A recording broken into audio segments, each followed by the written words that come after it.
자, 오늘 설교입니다. 로마서 강의 25번째 시간이고요. 소제목이 이겁니다. 여러분이 그동안 들은 궤변 설교. 여러분, 오늘 설교는 1탄, 2탄으로 나눠서 할 겁니다. 오늘 1탄 하고요. 그리고 다음 주 금요일 날 로마서 강의 시간에 로마서 강의 26탄으로 2탄 이렇게 할 겁니다. 분량이 좀 많아서 그렇습니다. 오늘 여러분들은 로마서 9장에 대한 강의를 들으실 겁니다. 로마서 9장은요, 정말 많은, 여러분들이 그래도 열심히 신앙생활을 했던 분들이라면 정말 많이 들었던 설교 중에 하나일 겁니다. 특히 장로교, 칼빈 교리를 신봉하는 그런 교회 여러분들이 있었다면 아마 로마서 9장은 단골 메뉴이었을 겁니다. 토기장의 비유 많이 들어보셨죠? 로마서 9장에 토기장의 비유 나오고요. 그리고 나는 에서는 이오하고 야곱을 사랑했어. 이 내용 나오고요. 기타 창세전에 구원받았어. 우리는 하나님께서 우리를 사랑하셔서 내가 태어나기도 전에 하나님께서 나를 선택해서 구원하셨어. 그래서 내가 이 교회에 있는 거야. 내가 지금 예수님을 믿는 거야. 라는 것을 사람들에게 그 내용이 그 칼빈 교리가 바로 이 로마서 9장에서 나왔다. 이걸 근거로 하고 있다라고 말하면서 창세전 구원론 그리고 창세전 유기에 대한 칼빈주의식 구원론을 입증하는 근거 구절로 삼는 것이 바로 로마서 9장입니다. 따라서 여러분들이 칼빈주의를 배우는 그런 장로교에 있었다면 지금은 장로교뿐만이 아니고 감리교, 순복음 할 것 없이 모두 다 칼빈주의식 구원론을 거의 이상하게 교파를 초월하고 구원론만큼은 그렇게 하나로 뭉치고 있는데요. 어쨌든 그렇다면 여러분들은 이 로마서 9장에 대한 강의를 그동안 너무나 많이 들었을 겁니다. 그런데 제가 지금 제목에도 써놨지만 그동안 여러분들이 들었던 그 설교는 궤변입니다. 제가 오늘 로마서 강의 9장, 로마서 9장을 갖고 창세전에 우리가 구원받았어. 당신은 구원받았어. 창세전에 하나님께서 선택했어. 라고 말하는 것이 얼마나 큰 궤변인지, 얼마나 참 안타까운, 그건 설교가 아니다라는 거에 대해서 오늘 증명을 좀 해드리겠습니다. 설교를 다 듣고 나시면 답답하실 겁니다. 그리고 이런 자괴감이 좀 들 겁니다. 그동안 난 뭘 배운 거지? 그동안 난 무슨 설교를 들은 거지? 정말 그런 자괴감이 드실 겁니다. 먼저 여러분, 궤변 설교다. 궤변의 뜻을 좀 알려드리겠습니다. 한자어인데요. 이런 뜻입니다. 도리에 맞지 않는 변론. 도리가 아닌 말을 도리에 맞는 것처럼 억지로 공교롭게 꾸며대는 말. 상대편을 이론으로 이기기 위해서 자기적으로, 자기 마음대로 꾸며서 하는 말. 이게 궤변입니다. 그러니까 딱 듣고 있으면 전혀 엉뚱한, 얼토당토하는, 그거를 마치 진리인 것처럼 그렇게 포장해서 사람들에게 얘기하는 설교, 그게 궤변 설교인데요. 그 궤변 설교에는 아무것도 없습니다. 궤변 설교는 들으면 들을수록 그 안에 알맹이가 없기 때문에요. 그리고 인과관계가 전혀 맞지 않기 때문에 남는 것이 아무것도 없습니다. 여러분이 그동안 설교를 들어오면서, 우리가 설교를 많이 들어오면서 남는 것이 없는 것을 경험을 많이 할 겁니다. 물론 모든 설교가 그런다는 건 아닌데요. 특히 구원론에 대해서 오늘 제가 말씀드릴 이제 로마서 9장을 갖고 설교했던 것들, 특히 칼빈주의식 교리를 지지하기 위해서 성경을 이용하는, 이게 반대로 된 겁니다. 성경을 지지하기 위해서 교리가 뒷받침이 돼야 되는 거지요. 그렇잖아요. 그런데 오늘날은 교리를 뒷받침하기 위해서 성경을 인용하는, 성경을 끼워 맞추는 이런 이상한 시대가 우리가 되었는데요. 그렇게 성경이 주가 아니고 교리가 주가 되는 궤변 설교는 절대로 여러분들에게 아무것도 남겨주지 않습니다. 아무것도 없습니다. 남는 것도 없고 삶 속에서 깨달아지는 것도 없고 삶을 변화시키는 것도 없고 아무것도 없습니다. 그게 궤변 설교의 특징인데요. 특히 궤변 설교는 어디에서 나타나느냐? 계속 중요하니까 강조하는데요. 로마서 9장을 설교할 때 궤변 설교가 제일 많이 쓰여졌다. 그렇게 저는 거의 확신합니다. 그리고 그에 대한 증거도 여러분들에게 하나씩 알려드릴 겁니다. 자, 로마서 9장은 이제 본격적으로 시작할 건데요. 로마서 9장은 과연 창세전 구원론을 지지하는가? 여러분, 로마서 9장이 이 칼빈주의의 5대 교리가 있습니다. 튤립 교리라고 하는데요. 뭐 전적 철학, 무조건적인 선택, 제가 다 여러분 그 주일 설교 때 하나씩 강의했던 겁니다. 예를 들어서 칼빈주의의 전적 철학은 뭐고, 지금 이 칼빈은 어떻게 말하고, 칼빈주의자들은, 과거의 칼빈주의자들, 유명한 신학자들은 이 전적 철학에 대해서 어떻게 얘기하는지, 그리고 그들이 말하는 전적 철학이 성경에 있다라고 이야기하는 근거 구절들이 무엇인지를 제가 먼저 얘기를 하고, 그리고 나중에 그들이 말했던 그 내용, 그들이 근거로 제시했던 그 성경 구절들이 어떻게 성경에서 문맥적으로 그리고 원어적으로 그 뜻이 아닌지에 대해서 그 신학자들이, 과거 유명한 신학자들이 말했던 것을 성경에서 그것이 어떻게 틀린지에 대해서 제가 일일이 하나씩 조목조목 반박해놨던 설교가 있습니다. 지금도 회복교 주일 설교를 보시면 그 내용이 나와 있는데요. 어쨌든 그 안에 이런 칼빈주의 5대 교리를 제가 하나부터 열까지 모두 다 성경적이지 않다라는 것을 증명한 적이 있습니다. 잘난 체라고 듣지 마시고요. 증명했으니까 증명했다고 그러는 겁니다. 여러분들이 보시면 됩니다. 직접 여러분들이 들어보시면 김준서가 지금 거짓말하고 있지 않다는 것을 아실 겁니다. 어쨌든 그 안에 하나가 있습니다. 이 칼빈 교리 5대 교리 안에 창세전에 구원하셨다라는 이중 예정설이 있습니다. 이중 예정설이란 뭐냐면, 잠깐 얘기하면, 창세전에 하나님께서 우리가 태어나기도 전에 어떤 사람은 구원할 것을 예정, 어떤 사람은 지옥으로 보낼 것을, 유기할 것을 예정, 이렇게 이중으로 예정하셨다가 이중 예정인데요. 이게 칼빈주의 그 구원론 중에 있습니다. 예정설의 거의 핵심인데요, 그게. 그런데 문제는 뭐냐? 이 칼빈주의 5대 교리에 나오는 이중 예정설, 창세전에 누구는 구원, 누구는 유기, 이것이 로마서 9장이 있다라고 말하는 것이 문제입니다. 없거든요. 이 칼빈주의 5대 교리가 말한 이중 예정이 로마서 9장에 없거든요. 하나도 단 1%도 그런 내용이 없거든요. 근데 오늘 로마서 9장을 강의하면서, 특히 구원론을 강의하면서 이 로마서 9장을 근거로 칼빈주의 5대 교리가 성경적이다라고 선포한다는데 문제가 있는 겁니다. 심각한 문제가 있는 겁니다.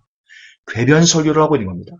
상당수의 목회자들이, 절대다수의 교회에서, 특히 장로교는, 절대다수의 장로교회에서는 이 궤변 설교를 성경적이라고 성도들에게 가르치고 있습니다.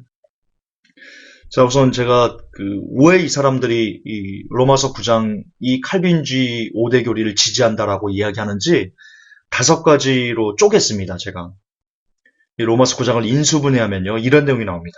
첫째, 야곱과 에서에 대한 내용. 그리고 모든 것이 하나님에게서 난다. 세 번째, 토기장의 비유. 네 번째, 미리 하신 국률의 그릇이 있다. 그리고 5번째, 믿음과 율법의 문제에 대해서 믿음으로만 구원받는다. 이런 5가지 내용이 로마서 9장 안에 그 5가지 내용이 나오거든요. 그게 칼빈주의 5대 교리를 입증한다. 그러므로 칼빈주의 5대 교리, 칼빈 선생은 아주 위대한, 성경에 아주 해박한 바울 사도와 버금가는 그런 위대한 신학자다. 그렇게 얘기를 한다는데 문제가 있는 겁니다. 자, 그럼 이제 하나씩 좀 살펴볼 건데요. 로마서 9장을 펼치시고요. 원래 로마서 9장 1절부터 30 몇 절까지 끝까지 다 읽어야 되는데 중간중간에 그 내용들이 계속 반복합니다.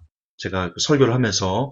그래서 굳이 중복되는 내용이 있기 때문에 제가 시간 관계상 하면서 성경을 찾겠습니다. 먼저 야곱과 에서에 대한 내용입니다. 9장에 보면 하나님께서 야곱은 사랑하고, 야곱과 에서래. 야곱과 에서가 아니고 누구죠? 맞죠? 야곱과 에서죠? 예. 자, 로마서 9장 10절부터 15절을 좀 같이 읽겠습니다. 로마서 9장 펼치셨죠? 자, 9장 10절, 15절, 그리고 9장을 계속 펴놓으세요. 제가 대신 읽겠습니다. 이뿐 아니라 리브가도 한 사람, 곧 우리 조상 이삭으로 말미암아 수태하였는데 그 아이들이 아직 태어나지도 아니하고 무슨 선이나 악을 행하지도 아니하였으되 선택에 따른 하나님의 목적이 행위로 말미암지 아니하고 오직 부르시는 분으로 말미암아 서게 하려 하사 그때 그분께서 그녀에게 이르시되 형이 동생을 섬기리라 하셨나니 이것은 기록된 바 야곱은 내가 사랑하되 에서는 미워하였느니라 함과 같으니라. 그런즉 우리가 무슨 말을 하리요? 하나님께 불의가 있느냐? 그럴 수 없느니라. 그분께서 모세에게 이르시되 내가 긍휼을 베풀 자에게 긍휼을 베풀고 내가 불쌍히 여길 자를 불쌍히 여기리라 하셨나니. 아멘. 이 내용이 보면 11절에 선택에 따른 하나님의 목적이라고 나오죠. 그러면서 야곱은 사랑하고 에서는 미워했다라는 내용이 나옵니다. 이 내용을 갖고 봐라, 선택에 따른 그들이 어떤 행위를 하기 전에 하나님께서 창세전에 야곱을 사랑하고 그리고 에서는 미워했지 않냐? 이처럼 우리도 창세전에 김관훈이 네가 어떤 행위를 하기 전에, 태어나기 전에 하나님께서 너를 구원하시기로 선택하셨고 너는 김관훈이 똑같은 사람으로 할게요. 김관훈이 너는 버리기로 하나님이 하셨어. 하나님이 긍휼할 자를 긍휼히 여기고 그럴 자는 네가 뭔데 따질 거야. 이렇게 얘기하는 근거를 들고 있습니다. 이따가 제가 이게 얼마나 궤변 설교인지 얼마나 그냥 쓰겠습니다. 이게 얼마나 쓰레기 같은 해석인지 제가 정말 여러분 정신 번쩍 나게 증명해 드리겠습니다. 두 번째는 이겁니다. 16절에 보면 모든 것이 하나님에게서 난다. 16절 읽겠습니다. 그런즉 이와 같이 그것은 원하는 자에게서 나지도 아니하고 달리는 자에게서 나지도 아니하며 오직 긍휼을 베푸시는 하나님에게서 나느니라. 이게 창세전 구원을 지지한다라는 구절로 쓰이고요. 이것도 역시 제가 얼마나 엉터리 같은 해석인지 증명을 해드리겠습니다. 토기장의 비유가 또 나옵니다. 21절에 보면 9장 21절에 보면 토기장이가 같은 덩어리의 진흙으로 한 그릇을 만들어 존귀에 이르게 하고 다른 하나를 만들어 수치에 이르게 할 권한이 없겠느냐? 자, 이 내용을 근거로 이 토기장의 이 내용을 근거로 자, 창세전에 하나님께서 누구는 구원하시기로 선택하시고 누구는 버리시기로 작정하시는 게 토기장의 마음이지 네 마음이야 관훈이? 가령 그렇게 이야기를 합니다. 역시 이것도 이런 엉터리 해석이 없습니다. 제가 다 말씀드릴 겁니다. 증명을 보여드릴 겁니다. 네 번째는 미리 하신 긍휼의 그릇이 있다. 23절, 24절 보세요. 로마서 9장. 이로써 영광에 이르도록 미리 예배하신 긍휼의 그릇들에게 자신의 영광의 풍성함을 알리려 하셨을진데 무슨 말을 하리요? 이 긍휼의 그릇들은 우리니 곧 그분께서 유대인들 중에서뿐만 아니라 이방인들 중에서도 부르신 자들이니라. 자, 이처럼 영광에 이르도록 미리 예비하신 긍휼의 그릇이 있다. 봐라. 창세전에 구원받도록 이 내용을 그렇게 풉니다. 칼빈주의자들은 창세전에 구원받도록 영광에 이르도록 우리를 선택하신 그런 그 창세전 선택이 나온다. 이렇게 해석을 합니다. 역시 엉터리입니다. 대단히 엉터리입니다. 아주 엉터리입니다. 심하게 엉터리입니다. 막장도 이런 막장이 없습니다. 여러분 요즘 드라마 보면 막장 드라마 막 나오죠? 막 동성애부터 해가지고 미혼모 얘기가 막 나오고 툭하면 내가 어떤 그 주인공끼리 서로 사랑하는데 알고 봤더니 배다른 동생이고 막 이런 내용, 이런 막장 드라마. 여러분 요즘 설교에요. 막장 드라마식 설교가 정말 넘쳐나고 있습니다. 그 중에 하나가 바로 오늘 이 미리 하신 긍휼의 그릇이다에 초점을 맞춰서 봐라. 영광이 이르도록 예비하신 긍휼의 그릇이 있지 않냐? 창세전에 구원받도록 선택된 사람들이 있지 않냐? 라고 말하는 것이 바로 막장 드라마, 막장 설교의 끝판, 거의 끝판을 달리는 그런 참담한 해석입니다. 역시 제가 엉터리에 대해서 증명을 해드리겠습니다. 마지막이 믿음과 율법에 대한 내용인데요. 32절을 보세요. 로마서 9장 32절. 어찌된 까닭이냐? 이는 그들이 믿음으로 그것을 구하지 아니하고 오직 율법의 행위로 되는 것처럼 구하였기 때문이라. 그들은 그 걸림돌에 걸려 넘어졌느니라. 자, 이 내용을 들면서요. 봐라, 행위로 구원받는 거 아니지 않냐? 믿음으로 구원받는 거 아니지 않냐? 왜 자꾸 회복되는 행위주의자가 되려고 하냐? 라고 말합니다. 역시 엉터리입니다. 하나씩 증명을 해드리겠습니다.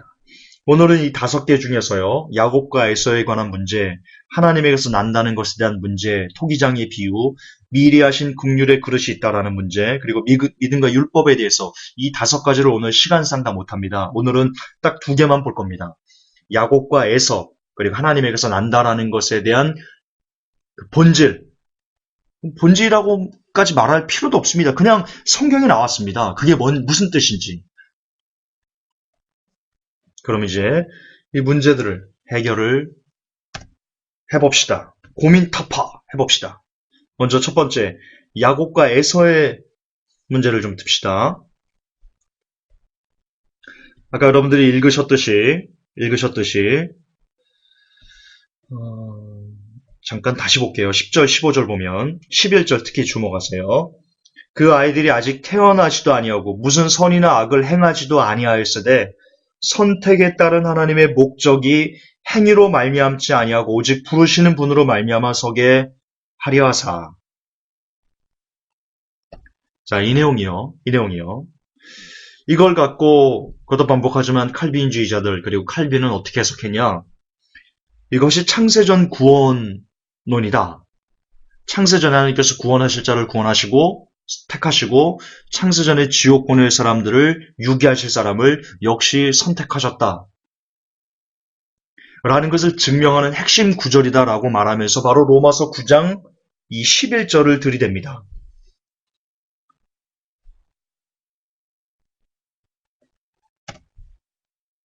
너무나 엉터리다.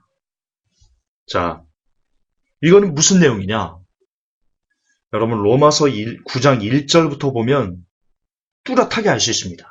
이게 도대체 누구에 대한 내용인지 먼저 읽고 제가 이야기를 하겠습니다. 먼저 답을 말씀드리겠습니다. 이 내용은요. 우리들의 구원에 대한 개인의 어떤 그 구원 예정에 대한 얘기가 아니고요. 이스라엘 민족 두 백성이 이들에게서 나올 것이다라는 에돔 족속이 나올 것이고 에서를 통해서 에돔 족속이 나오고 야곱을 통해서 이스라엘 민족이 나오는 이 민족이 나올 것이라는 것에 대한 이야기죠. 여러분 각각에 대한 개인 구원에 대한 내용. 창세전에 누구는 관원이는 창세전에 지옥 보내기로 예정. 창주는 창세전에 천국 보내기로 예정. 이런 예정이 아닙니다. 전혀 그런 내용은 근처에도 가지 않습니다. 자, 보겠습니다.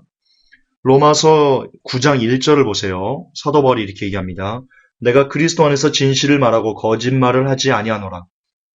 내 양심도 성령님 안에서 나에 대해 증언하거니와 내게는 마음속에 큰 근심이 있고 계속해서 슬픔이 있노라. 자, 무엇에 대한 슬픔인지 보세요. 육체에 따른 내 형제, 내 친족을 위해서라면 차라리 내 자신이 그리스도로부터 저주받기를 바랄 수도 있으리니. 자, 지금 이스라엘에 대한 이스라엘이 복음을 지금 받지 않는 것에 대한 그 안타까움을 지금 계속 토로하고 있습니다. 4절에 그들은 이스라엘 사람들이니라. 그들에게는 양자 삼으심과 영광과 언약들과 율법을 주심과 하나님을 섬김과 약속들이 속해 있고 조상들도 그들의 것이요 유대인들의 것이요 육체에 관한 한 그리스도께서도 그들에게서 나셨으니 그분은 모든 것 위에 계시며 영원토록 찬송받으실 하나님이시니라. 아멘. 그러나 하나님의 말씀이 효력을 상실한 것 같지 아니하니 이는 이스라엘에게서 난 자들이 다 이스라엘이 아니요 또한 그들이 아브라함의 씨라고 해서 다 아이들은 아니기 때문이라. 오직 이삭 안에서 내 씨가 부름을 받으리라 하셨으니 곧 육체의 아이들인 자들 즉 이들이 하나님의 아이들이 아니요 오직 약속의 아이들이 그 씨로 여겨지느니라. 그 까닭은 약속의 말씀이 이것이기 때문이라. 곧 이때에 내가 오리니 사라에게 한 아들이 있으리라 하셨느니라. 이뿐 아니라 리브가도 한 사람 곧 우리 조상 이삭으로 말미암아 수태하였는데 그리고 11절이 나옵니다. 그 아이들이 아직 태어나지도 아니하고 무슨 선이나 악을 행하지도 아니하였으되 선택에 따른 하나님의 목적의 행위로 말미암지 아니하고 오직 부르시는 분으로 말미암아 서게 하려 하사. 자, 지금 사도 바울이 로마서 9장 1절부터 어떻게 시작하고 있습니까? 이스라엘 민족에 대한 얘기를 쭉 하면서 이스라엘이라고 다 같은 이스라엘이 아니다. 언약의 자녀가 이스라엘이다. 진짜 이스라엘이다. 이런 식으로 지금 이스라엘 민족에 대한 이야기를 하고 있는 겁니다. 자, 그래도 아직 이해가 안 되면요. 제가 더 정확하게 증명을 좀 해드리겠습니다. 창세기 25장을 펴십시오. 창세기 25장을 펴십시오. 로마서 9장의 얘기를 사도 바울이 지금 뭘 인용했냐면요. 창세기 25장에 있는 이야기를 인용했습니다. 로마서를 쓰면서. 25장 21절부터 보십시오. 창세기 25장 21절. 다 펴신 줄 알고요. 제가 읽겠습니다. 이삭이 자기 아내가 수태하지 못하였으므로 그녀를 위하여 주께 간구하며 주께서 그의 간구를 들으셨으므로 그의 아내 리브가가 수태하였더라. 아이들이 그녀의 태 속에서 함께 싸움으로 그녀가 이르되 그렇다면 왜 나는 이러할까 하고 가서 주께 여쭈었더니 23절 중요합니다. 동그라미 치십시오. 주께서 그녀에게 이르시되 두 민족이 내 태 속에 있노라. 두 종류의 백성이 내 뱃속에서부터 나누어지리라. 한 백성이 다른 백성보다 강하겠고 형이 동생을 섬기리라 하시니라. 24절 리브가가 해산할 날들이 찼는데 보라 그녀의 태에 쌍둥이가 있더라. 먼저 나온 자는 붉고 온몸이 털옷 같아서 그들이 그의 이름을 에서라 하였고 그 뒤에 나온 그의 동생은 자기 손으로 에서의 발꿈치를 잡았으므로 그의 이름을 야곱이라 하였더라. 리브가가 그들을 낳을 때 이삭은 60세더라. 자, 지금 거듭 반복하지만 지금 로마서 9장을 사도 바울이 쓰면서 창세기 25장을 지금 인용한 거예요. 개인 구원 얘기를 한 게 아니고요. 칼빈 선생 좀 정신 차려야 돼요. 목사님들 정신 차리셔야 돼요. 교리에 갇혀서는 안 돼요. 좀 제발 좀. 23절 보세요. 창세기 25장 23절. 주께서 그녀에게 이르시되 두 민족이 내 태 속에 있노라. 두 종류의 백성이 내 뱃속에서부터 나누어지리라. 한 백성이 다른 백성보다 강하겠고 형이 동생을 섬기리라. 아멘. 야곱과 에서의 이야기는 거듭 반복하지만 창세전의 관원이는 지옥, 창세전의 창조는 천국 이게 아니고요. 이런 개인 구원 예정이 아니고요. 두 민족이 나뉘어진다. 에서를 통해서 에돔 족속이 나오고 야곱을 통해서 이스라엘 족속이 나온다라는 두 백성이 나눠지는 내용입니다. 제발 좀 착각하시면 안 됩니다. 제발 좀.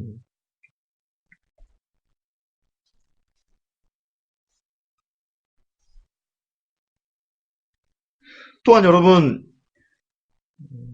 다시 로마서 9장 11절 가세요.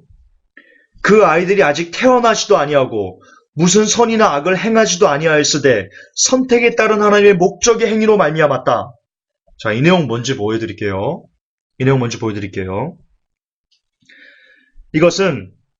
이것은 뭐 그들이 말하는 것처럼 이 칼빈주의자들이 말하는 것처럼 어떤 사람이 태어나기 전에 그 사람이 장차에 무슨 그 범죄를 하건 살인을 하건 어떤 더러운 짓을 하건 그것과 관계없이 창세전에 너는 구원하기로 선택했기 때문에 자 다시 예를 들게요. 우리 쉽게 자 창주 형제랑 제가 있어요. 두 명이 있어요. 그런데 저와 창조 형제가 이후에 태어나서 어떤 죄를 짓는 거와 관계없이, 어떤 죄와 관계없이 창조 형제를 하나님이 선택하셨으면, 구원하기로 선택하셨으면 무조건 그는 구원하는 거예요.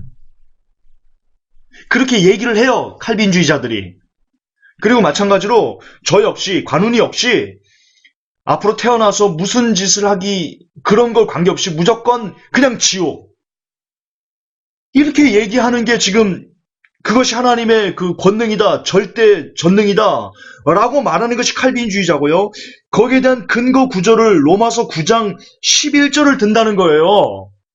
그 아이들이 아직 태어나지도 아니하고 무슨 선이나 악을 행하지도 아니하였으되 선택에 따른 하나님의 목적의 행위로 말미암지 않고 오직 부르시는 분으로 말미암아 서게 하려 하사, 그렇게 돼 있다. 행위에 관계없이 그냥 구원할 자를 선택했으면 그는 구원이다, 이렇게 얘기를 해버린다는 거예요. 이게 성경적이라고 말한다고요.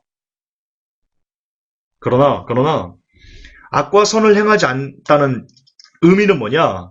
하나님께서 이스라엘을 택하실 때, 하나님께서 이스라엘이라는 민족을 장자 민족으로 선택해서 다른 이방인들을 구원하는 그런 그 목적하에 이스라엘을 선택했지 않습니까? 이 선택에 있어서, 하나님의 이런 이스라엘 선택하는 그 선택에 있어서 이스라엘이 잘해서 선택한 게 아니고, 이스라엘이 못해서, 그런 이스라엘이 잘하고 못함에 따른 어떤 그 결과에 따라서 하나님께서 이스라엘 선택하는 것이 아니고, 이스라엘 선택하는 것은 하나님의 주권이다라는 것을 말하는 겁니다. 자, 얘기를 제가 또 증명을 해드릴게요.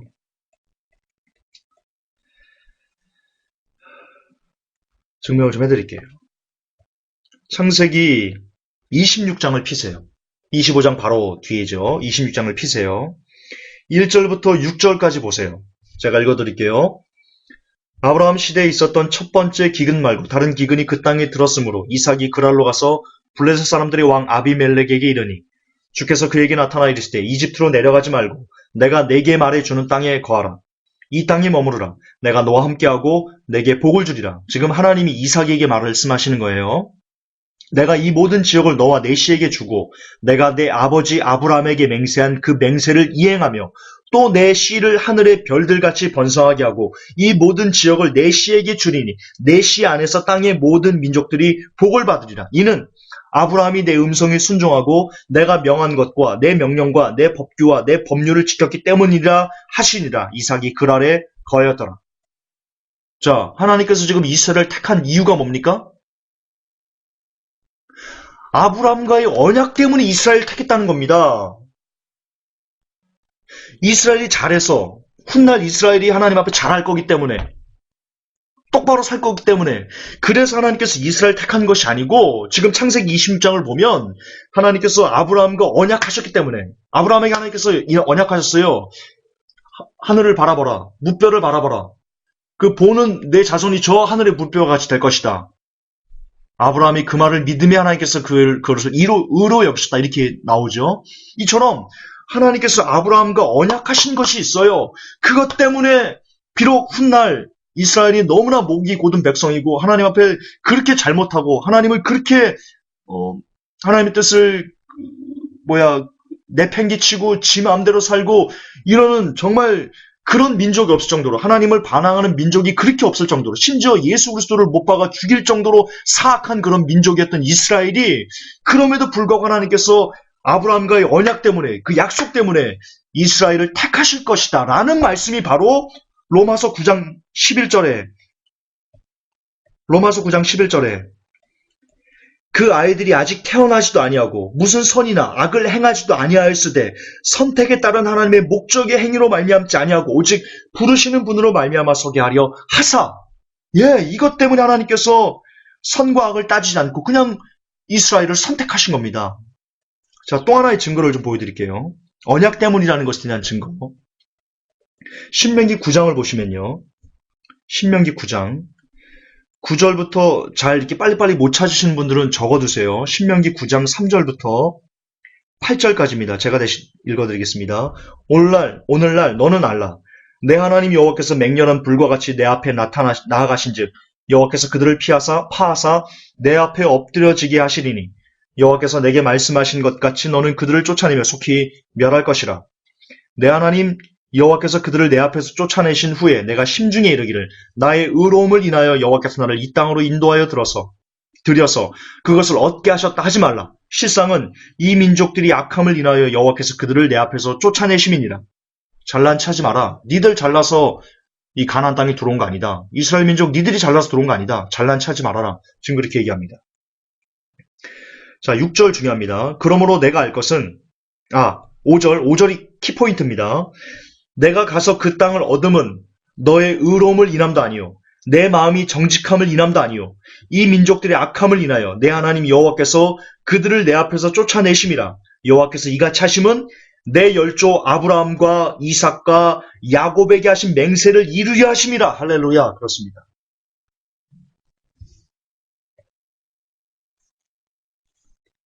다시 가겠습니다. 로마서 9장 11절에 그 아이들이 아직 태어나지도 아니하고 무슨 선이나 악을 행하지도 아니하였을 때 선택에 따른 하나님의 목적, 이게 뭐냐? 칼빈주의자들이 얘기하는 것처럼 어떤 사람의 구원을 행위에 관계없이 그가 선택됐기 때문에 하나님께서 구원하시고 행위에 관계없이 그가 버리기로 예정됐기 때문에 지옥 가기로 예정하셨기 때문에 그가 예수를 믿지 않는다라는 것이 아니고 그런 내용은 단 1%도 없고 오직 아브라함과 약속한 이삭과 약속한 야곱과 약속한 그 맹세를 이루시기 위해서 하나님께서 이스라엘을 택하신 것이다. 심지어 6절에 보면 신명기 9장 6절을 보면 심지어 이런 내용까지 기재되어 있습니다. 그러므로 내가 할 것은 내 하나님 여호와께서 내게 이 아름다운 땅을 기업으로 주신 것이 내 의로움을 인함이 아니라 너는 목이 곧은 백성이라. 너는 광야에서 내 하나님 여호와를 경노케 하던 일을 잊지 말고 기억하라. 내가 애굽 땅에서 나오던 날부터 이곳까지 이르기까지 늘 여호와를 거역하였으되 호렙산에서 너희가 여호와를 경노케 하였으므로 여호와께서 진노하사 너희를 멸하려까지 하셨느니라. 예, 성경에 보면요, 하나님께서 이스라엘 백성들이 너무 악해서 너무 그런 하나님께 살다는 아니죠. 하나님은 알파 오메가 영원히 존재하시는 분이니까요. 그러나 우리 인간적인 개념으로 받아들이면 살다 참 저렇게 말 안 듣는 사람들 처음이다 라고 할 정도로 이스라엘 백성이 그렇게 목이 곧고 그렇게 사악하고 그렇게 하나님을 대적하고 거부하고 툭하면 불평하고 불만 갖고 이러는 민족이 이스라엘 민족이었습니다. 이스라엘 민족은 절대로 좋은 민족이 아니었습니다. 성경을 보면 그냥 너무나 안타까운 민족이었을 뿐입니다. 그래서 심지어 하나님께서 이스라엘 민족을 출애굽기에 보면요, 한 3번인가 4번을 그들을 진멸하고 모세에게 내가 다른 민족 붙여줄게, 그렇게 말씀하셨을 정도입니다. 그 정도로 하나님 앞에 패역 무도한 짓을 했던 민족이 바로 이스라엘 민족인데, 그거를 사도 바울이 압니다. 그 이스라엘 역사를. 그래서 지금 이렇게 얘기하는 겁니다. 그 로마서 9장 11절에서 그 아이들이 아직 태어나지도 아니하고 무슨 선이나 악을 행하지도 아니하였으되 이거는 선택 때문이다. 이스라엘 민족이 잘났어도 아니고 그들이 깨끗해서도 아니고 너희들이 잘해서도 아니고 이거는 전적인 하나님의 선택 때문에 우리가 하나님에게 양자됨의 은혜를 받고 장자로서의 어떤 선택을 받고 이렇게 우리가 그냥 지내왔던 것이다. 지금 이 유대인들에게 로마서를 통해서 사도 바울은 그것을 지금 얘기하고 있는 겁니다.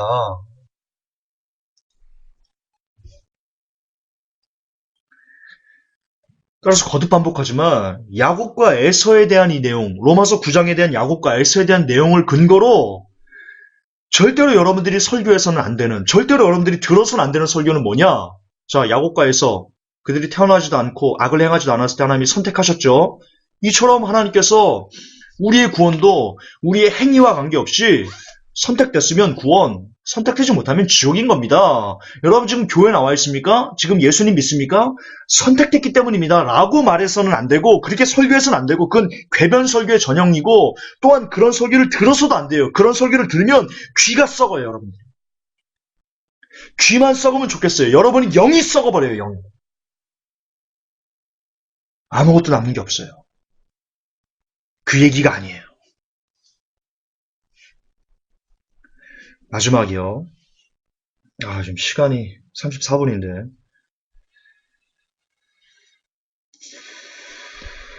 이거 시간이 좀 걸릴 것 같은데요.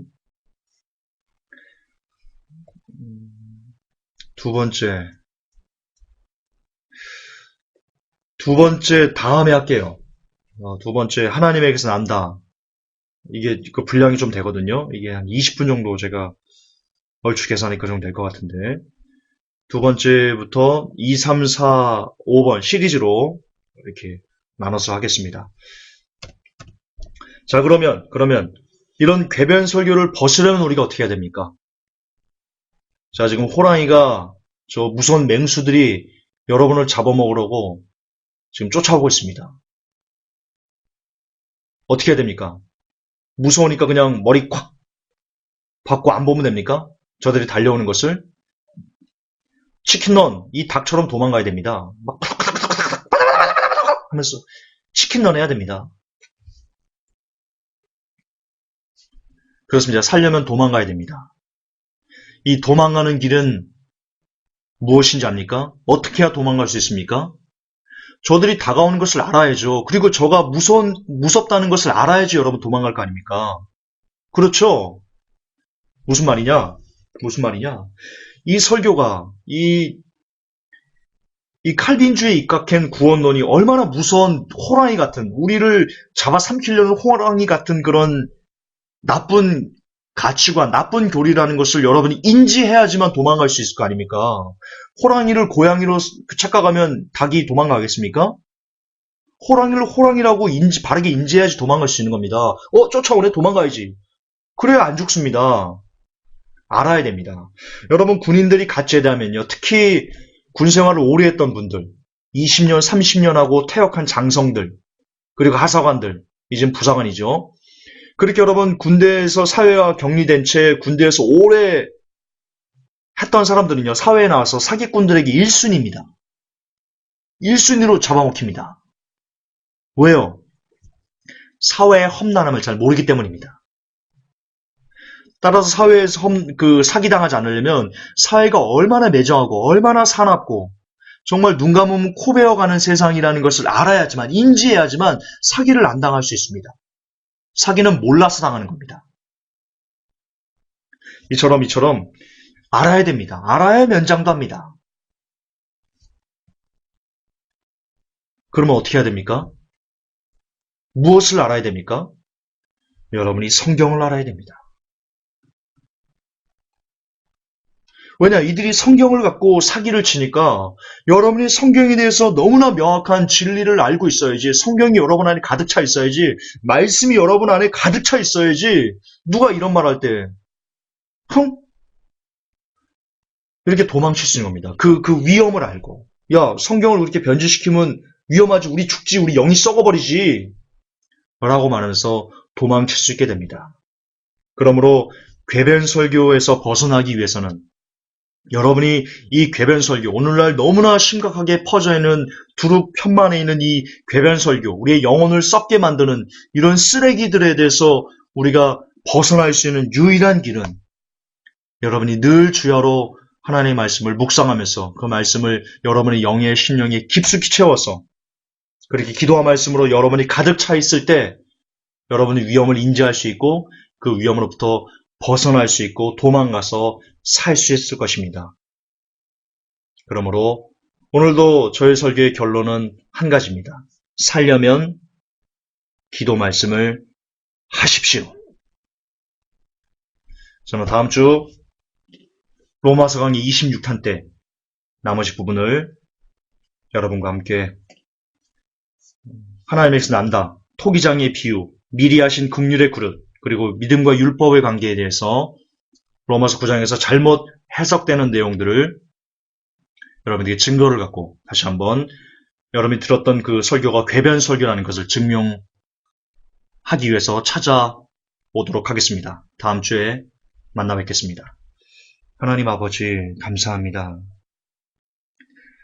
오늘날 로마서 9장이 너무나 많이 다른 사람들에 의해서 난자당하고 왜곡당하고 심지어 그 의미가 전혀 아닌데 얼토당토하는 이유를 끄집어내서 교리를 합리화하는, 칼빈주의라는 교리를 합리화하는, 그렇게 성경이 교리를 위해서 이용당하는 그런 처참한 시대를 우리가 살고 있습니다. 하나님, 부디 오늘 야곱과 에서에 대한 이 성경에 뚜렷이 기록되어 있는 증거들이 칼빈주의자들의 한 번 구원, 영원한 구원, 혹은 창세전 구원 예정을 말하는 것에 대해서 그들의 입을 봉할 수 있는 그런 귀한 자료로 쓰임받을 수 있게 하나님 도와주시옵소서.